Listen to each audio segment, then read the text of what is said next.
Eligibility for either a Chapter 7 or Chapter 13 bankruptcy can turn on 1. Who is filing the bankruptcy, 2. The kinds and amounts of debts, 3. The amount of income, and 4. The amount of expenses. So first, let's look at who is filing the bankruptcy.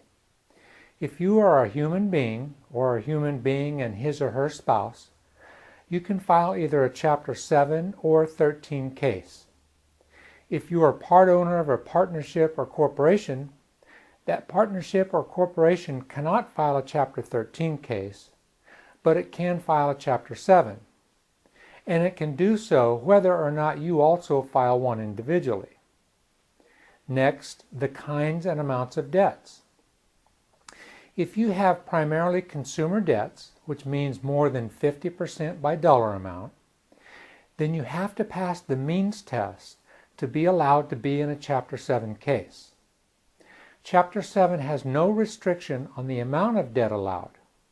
In contrast, Chapter 13 is restricted to cases with a maximum of just over $360,000 in unsecured debts and just over $1 million in secured debts.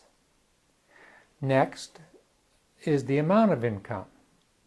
The means test in Chapter 7 is quickly satisfied if your income is no more than the published median income for your family size and state. Chapter 13 requires regular income, which is defined in somewhat circular fashion to be income sufficiently stable and regular to enable you to make payments under a Chapter 13 plan. Also, if the income is less than the median income applicable to your family size and state, then the plan will generally last 3 years. If the income is at the applicable median income amount or more, the plan will last 5 years. Next, the amount of expenses.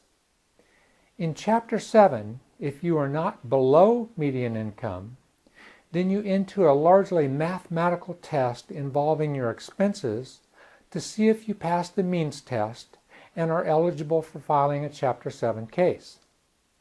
In Chapter 13, a similar calculation largely determines the amount you must pay monthly into your plan to satisfy the requirements of Chapter 13.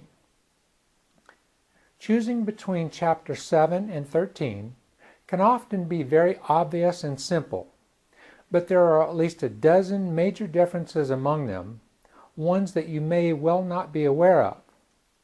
So when you come in to see me or another attorney, be clear about your goals, but also be open-minded about how to reach them.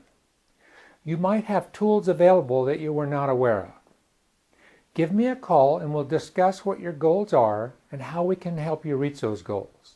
Thank you.